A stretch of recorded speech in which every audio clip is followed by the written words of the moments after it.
يعني نربطه مثلا بماذا يمكن ان يفعل مثلا وهبي في هذه المباراه وامام هذا القطع الغيار المهمه. نعم مبابي لا قياس مع وجود الفريق هذا وصل اليوم ضرب القيمه ديال اقوى هداف في تاريخ فرنسا، مشى لذاك اوليفي جيرو اللي كان ماركي 58 بيت على مستوى المونديالي، فهذا وصل المعدل ديال 63 بيت، يعني 63 هدف. مبابي ما شاء الله 7 ديال الاهداف الان، هو على راس القائمه ديال الهدافين المونديال بما فيها ميسي بما فيها ايضا هالاند وايضا الان وصل حتى هاري كين بستة اهداف. لذلك فالمنافسه حاده على مستوى الهدافين ديال المونديال، وايضا يجب ان نخشى من مبابي لانه سريع وحكيمي راه ما شاء الله تعرفوا، ولا المنتخب الوطني ولا الناخب الوطني كيعرف القيمه ديالو والقراءات، وايضا حتى بالنسبه للمحللين سيقرؤون طبعا كل الميكانيزم كل اللاعب غادي يوضعوا في الصوره امام اللاعبين اللي غادي يكونوا في المواجهه معهم. كل مواجهه غادي المهم الا قريتي هذا اللعب وشديتيه فانا ذاك ربما غيمكن ينجح ويبي في حكيمي غيوصي عليه. احنا جايين الحكيمي من بعد عثمان ديمبلي هو يعتبر ثاني هداف من بعد سميتو مبابي ب4 ديال الاهداف. راه الهاتريك اللي سجلوا امام السويد. شوف فؤاد تبارك الله، جوج اللعابه ماركوا 11 بيت. 11 بيت يعني كنا الفعاليه والقيمه والنجاعه واستغلال الفرص. استغلال الفرص بحال اللي كنحنوا حنا نجحنا نضيعوا الفرص. لا، في اول مباراه اول مباراه ضد الكندا نجحنا في استثمار الفرص السانحه. سجلنا تقريبا كل ما عدا من 6 ديال الفرص سجلنا 3 وحده ضربت في العارضه، شيء جميل وارقام قياسيه. اذا وصلنا ل 11 او 12 فرصه وسجلنا 4 او 5. مزيان. هو القيمه ديالنا. علاش كنقولوا النجاعه والفعاليه؟ ملي كتكون عندنا الفعاليه في الحسم ديال الامور، هما هاد الناس هادو كيدبروا هاد الامور. ولكن فؤاد راه امام هاد الناس هادو راه ما كاينش تتاح لك الفرص وتخلي تجيك الفرصه الاخرى، راه ما كاينش. هادو حيت ملي غادي يرجعوا الارقام ديالهم غادي تشوف حتى الامور كي دايره. حنا قبل ما نشوفوا الاستثمار الفرص ديالنا نشوفوا هما استثمار الفرص. يعني حسنا نحدوا من الفعاليه ديالو. هذه الفعاليه ديال ديمبيلي حنا تنعرفوا. اذا حكيمي كيعرف القيمه ديالو والجوده ديال اللاعب ديالو، حتى الناخب الوطني راه متابع المنتخب الفرنسي بادق التفاصيل.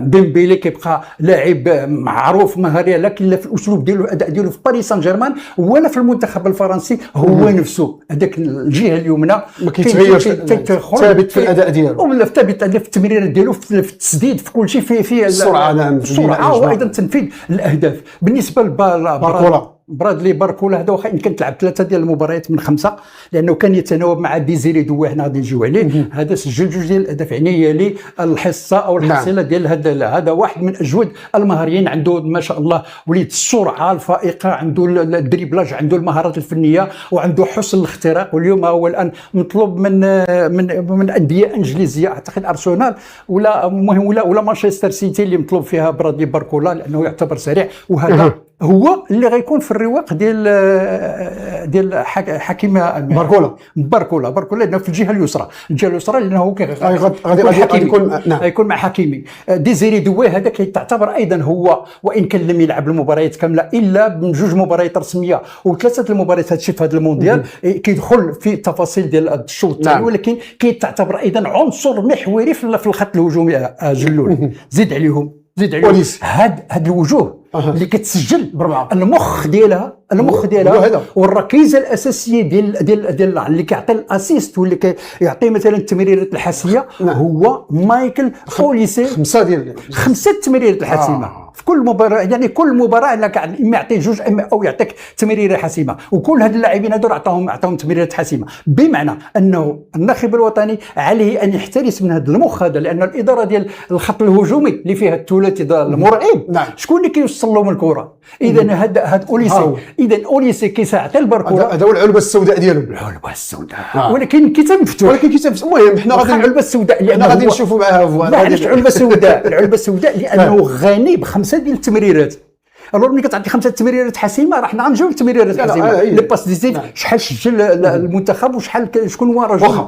المهم كيبين هادشي اش كيبين في نهايه المطاف. مايكل اوليسي هذا النجم الذي يجب مراعاته وايضا مراقبته فؤاد بكل صراحه. شكون هاد شكون يعني النجم ديالنا اللي غادي يكون في هذه المباراه اللي غادي يشد له يعمل له عنصر الرقابه بشكل صريح. فؤاد الصحافه الفرنسيه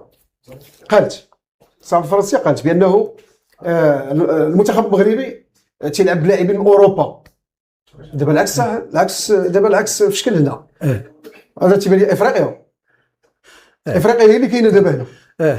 ماشي منتخب فرنسي. وهادشي راه كنقول لك في ماشي في هذا كاس العالم من 2018 المنتخب الفرنسي دابا هذوك اللعابه مغاربه اوروبيين دابا هادو شنو نقولوا لهم؟ اي نقولوا لك راه منتخب افريقي منتخب. لا شوف هاد الناس هادو اللي كيصطادوا في الماء العكر، لا هادو ولا غير ولا دول عربيه ولا كلها تقول لك بانه هذه مساله تجنيس المغرب هذا، وعندهم داك المحل المغربي حاضرينه، عنده مزدوج الجنسيه خبز. وشوف يا سيدي عندك ليم ناسيونال وهذاك سميتو اللي عنده الاصول ديالو في المغربيه، واخا عايش في فرنسا وعايش في امريكا ولا عايش في فرنسا، راه دمو يغلي ويغلي كيحمل الرقم الخامس الوطني. هو النشيد الوطني فؤاد ملي تيكون النشيد الوطني في المباراه شوف الصحافه الفرنسيه اللي ربما ملي كتجي شي مباراه ديال الفريق الوطني المغربي كتبدا تخرج من السياق للريح والروح الرياضيات، بدات العناوين الملغومه وداك الشيء هذو اوروبا هذو، ودابا حنا كنشوفوها. شوف دابا المشاهدين الكرام ديالنا وايضا اللي غيشوفونا خارج ارض الوطن غادي يشوفوا. حنا ما كنتهكموش، شوف حنا ما كنتهكموش لانه حنا كنهضروا في واحد المنطق.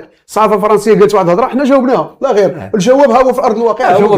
لا حنا كنا في عهد الماء في سنوات التسعينات وقبل التسعينات كنعرفوا منتخب ما عندناش العنصريه. لا حنا اش قلت لك كان المنتخب الفرنسي يتاسس من بطوله فرنسا، ومن بعد الرحيل ديال المحترفين ديالو كيلعبوا في بطولات اوروبيه متفقين، وكان بحال كنقولوا عنصر البيض هو اللي كان يعني يسيطر على المنتخب الفرنسي. واليوم صبحت العناوين الافارقه هما من يعني شيء عادي طبيعي. شوف حنا ماشي تهكم مخلوق فرنسا ولكن اصولهم ما على كل حال. فؤاد نذكر المشاهدين الكرام ديالنا اللاعبين ديالنا حنا مغاربه. شاتوني هذا الشيء، هذا التوني هذا هو الروح بالدم نفديك يا وطن. اللاعبين ديالنا كاملين عندهم نفس القناعه الوطنيه في الدم ديالهم. فؤاد دوز انا يا سيدي الهدافين ديال المنتخب الفرنسي. طيب الواقع فؤاد الواقع واحد، حنا كنقربوا المشاهدين الكرام ديالنا بما هو مثبت على مستوى ارضيه الميدان باش الجمهور وايضا باش نقربوهم، لان راه مباراه ماشي سهله فعلا. وان كانت الجماعيه عند الفريق الوطني المغربي في الخط الهجومي ديالو وايضا الوسط الى غير ذلك، فالمنتخب الفرنسي الاهداف هو 14 كلها سجلت من الخط الهجومي. 7 لمبابي، 4 لديمبيلي، 2 لباركولا، وواحد ديزيري دوي. بمعنى انه هنا راه كاين حتى الحضور ديال باريس سان جيرمان حاضر في المنتخب الفرنسي بقوه. واخونا حكيمي يعرف هذا حتى باركولا لانه تا هو من باريس سان جيرمان. يعني هذه العناصر الثلاثي مسجل يعني في باريس سان جيرمان يسجل وفي المنتخب الفرنسي. لذلك فارقام قياسيه، ارقام يعني سعار يجب ان ننظر اليه بشفافيه، لانه راه مبابي ما سجلش عندنا في لاكوب دي موند الاخرى لا ديال 2022. شكون اللي كان سجل عندنا؟ تيو هرنانديز لا غوش ثم كولومواني. بينما هذا صورته لا هذاك صورته نتمناو اليوم ان شاء الله نسورتو نقلبوا على الصوره فؤاد. هذاك تعقل ديك الصور الكبار فؤاد، داك الشيء القديم ديال الخزنه ديال التريزور ديال الخزنه هذيك ديال نديروا ليه. تفضل فؤاد الاحصائيات ان شاء الله. وانتم كتشوفوا ايضا من سجل هذا الاهداف هما هاد المهاجمين اللي ذكرنا، 5 ديال المباريات ما شاء الله، 14 الهدف، 2 ديال الاهداف اللي استقبل في المرمى ديالو. بمعنى بالله انا شايف عاد نجيو التمريرات الحاسمه، هذا كيشكل رعب هجومي. فهمنا باش نقولوا 14 هدف والمغرب يلاه سجل 10 الاهداف. ولكن نقول لك واحد القضيه، راه المغرب ملي سجل 10 الاهداف هذه لاول مره في التاريخ اجلول كنوصلوا لهذا العدد القياسي من الاهداف. راه لاكوب دي موند اللي داز راه ما سجلناش الا ما وصلناش حتى ل5 أو 6 ديال الاهداف، فهمتيني. وكانت بصعوبه لانه تعمدنا ولعبنا على المستوى الدفاعي مع لي كونتر، مع المرتدات الهجوميه، بحال لك المرتدات الهجوميه الخاطفه اللي كانت كتوصلنا لهذه الادوار القياسيه. بينما اليوم المنتخب المغربي شكل اخر، منتخب مغربي يعني تنقول يعني موحد على جميع الخطوط ديالو، يعني دفاع منضبط، وسط هجومي خلاق، وايضا بين الهجوم ديالنا حاضر في الاهداف. اذا 10 اهداف مع 14 الاهداف ما كاينش شي فوارق، كتبين القوه ديال المنتخب المغربي الفرنسي شكل والمنتخب المغربي شكل. 2 الاهداف هنا كيبين لك بان اون بون ديفونس عندهم. 2 الاهداف اللي تلقاوها في 5 ديال المباريات، اقوى دفاع عندهم، اقوى دفاع باش تسجل لك من 5 ديال المباريات 2 ديال الاهداف. ما يؤكدش انه كاين دفاع. شكون اللي كاين في خط الدفاع؟ احنا غادي نجولوا في خط الدفاع شكون اللي كاين فيه. ملي كنجي الكوندي ديال برشلونه هو في لاري دروا، كنمشي الاظهره ديني اللي كيلعب في استون فيلا، هو دين اللي كيلعب في استون فيلا كظهير ايسر، وكاين اوباميكانو وكاين معاه صليبه ديال ارسنال. بمعنى هذا المتوسط الدفاع جلول، وهذا الاركان اللي لانه حتى هذا لاعب ديال اليسار لاعب متوسط في الاداء والفعاليه بين لك نقاط الضعف ونقاط القوه. هنا فؤاد هنا اهداف المسجله 14 كنشوفوا التمريرات الحاسمه 12 ماذا يعني يا فؤاد؟ يعني انه العنصر يعني ديال التمريرات الحاسمه، عندك صناع القرار اللي كيعطيوك الاهداف الحقيقيه منهم ما تيعطيوش فؤاد اي محاوله كتجي وما كاينش ما تعطيك، وزيد عليها 12 تمريره حاسمه، منها اوليزير عطى 5 ديال التمريرات حاسمه وسبعه موزعه ما بين باركولا ما بين ديمبيلي ما بين مبابي، بمعنى انه حتى هذوك التمريرات الحاسمه كتكون يعني متناسقه مع الخط ديال الخطوط الهجوميه. مبابي راه كيعطي تمريرات حسينه، حتى باركولا حتى ديمبيلي حتى